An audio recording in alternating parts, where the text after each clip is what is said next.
What's going on, everyone? Welcome back to the show. So it's that time again. We need to start talking about COLA for 2025.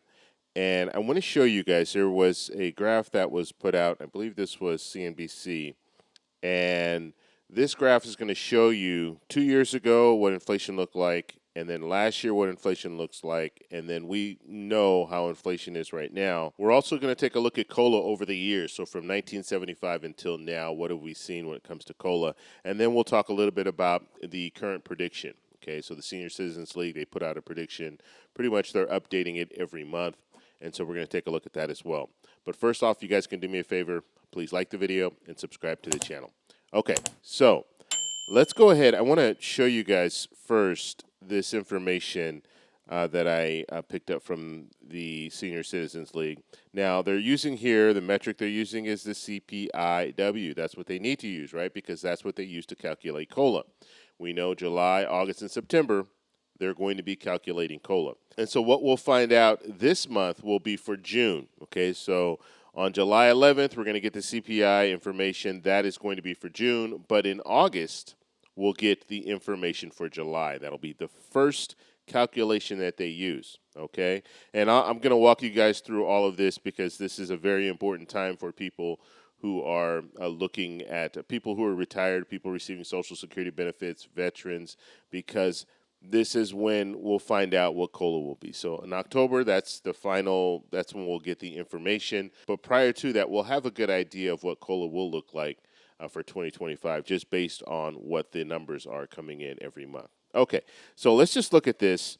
And remember 2 years ago, that was back in 2022, that was the worst of inflation. Okay, that's when in June of 2022, we saw inflation at 9.1%. And that was the highest rate in years.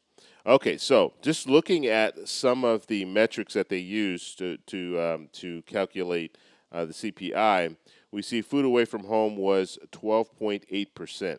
Okay, food away from home, that's going to restaurants, fast food restaurants, things like that. Okay, food at home was 6.9%. Now, if you start comparing these to a year ago, you see that inflation is doing much better than it was 2 years ago. And so you see that food away from home that I was talking about is 12.8%. 2 years ago. Last year was 8.4%, and it's even lower now. So it continues to drop. It was around 4% the last I checked.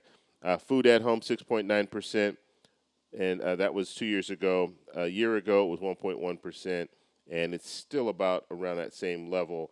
And so just looking at all of the different metrics that they're using here, cereal and bakery products, it was 2 years ago, it was 11.3%, and then it went down last year to 0.5%. And so if just looking at this, you can see that we are in a situation where, and it's continued to go down, so that's what's important. And so just looking at this pattern, you can easily see that COLA is not going to be that 5.9% or 8.7%. It's going to be much, much lower. We saw last year it was 3.2%, and so the anticipation is that it's going to continue to go down. And the projections right now is 2.6%. That's coming from the Senior Citizens League.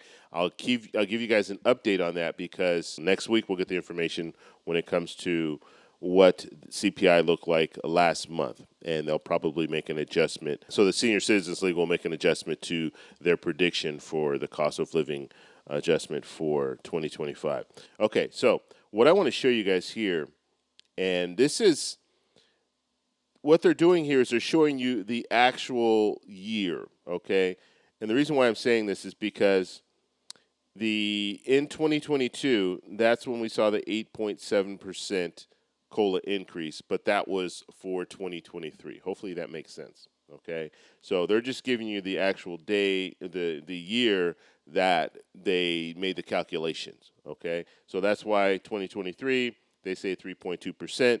So 3.2%, that was for 2024. So hopefully that makes sense. Now, let's just go back. I want to go back because I always find this fascinating when you start to look at COLA and how it goes up and down over the years, okay? So, and the reason why COLA goes up and down is because inflation goes up and down, okay? Inflation doesn't just stay at 2% or, close to 2%. Inflation will go up, inflation will go down, depending on the economy, depending on what's going on in the markets and all of that. So Back in 1975, we saw a COLA of 8%. In 1976, we saw a COLA of 6.4%. 1977, 5.9%. So you see, these early COLAs, they were pretty high, all right? And then we get to a point where it starts to drop, okay? So 1983, we saw 3.5%. 1984, 3.5%. 1985, 3.1%. And then we see this drop-off, big drop-off here. 1986, we saw 1.3%. And then 1987, 4.2%. 1988, 4%. 1989, 4.7%. So then it starts to kind of boost up a little bit. 1990, 5.4%. 1991, 3.7%. 1992, 3%. So you see what's going on there. Now we got to a point, and I'm just going to skip ahead just a little bit, back in 2009, where we didn't see any COLA at all. 2009, no COLA. 2010, no COLA. And then we saw a little boost here in 2011, 3% or 3.6%. 2012, 1.7%. And then getting close to where we are now. Back in 2015, no COLA. Back in 2016, 0.3%. Okay, 2017, 2%. 2018, 2.8%. 2019, 1.6%. 2020, 1.3%. 2021, that was a 5.9%. And then 2022, we saw the 8.7%. And then 2023, we saw the 3.2%. Okay, so where we are right now is we're at the 3.2%. What are we going to see for 2024? Okay, so, and they're going to predict it on 2024, but it will be for 2025. I just want to make sure you guys understand that. So the projections right now is we're looking at a 2.6% increase for COLA. Okay, so, and that can go up or down just depending on how the market is. And we'll find out that information, as I stated, on July 11th. So I'll be back and let you guys know what's going on when it comes to that. So we want, and this is where it gets a little interesting, because obviously you want a cost of living adjustment that is higher, because that means you have more purchasing power, or hopefully we'll have more purchasing power. The only problem is that in order to get a COLA that's higher, we need to see inflation higher. And most of us, I think all of us, don't want to see inflation high. And so we're at a point now where you just have to play that balancing game, and you just need to hope that whatever we see for COLA, we'll see inflation drop below that and stay below that all of 2025. That's what we want to see. We didn't quite see that this year, so COLA was, 3.2%. We did see the CPI scores go above that 3.2% for a few months, and actually right now I think it's right around that level. Okay, so we want it to drop below, and that will mean that your purchasing power is stronger than what the current economy is showing us.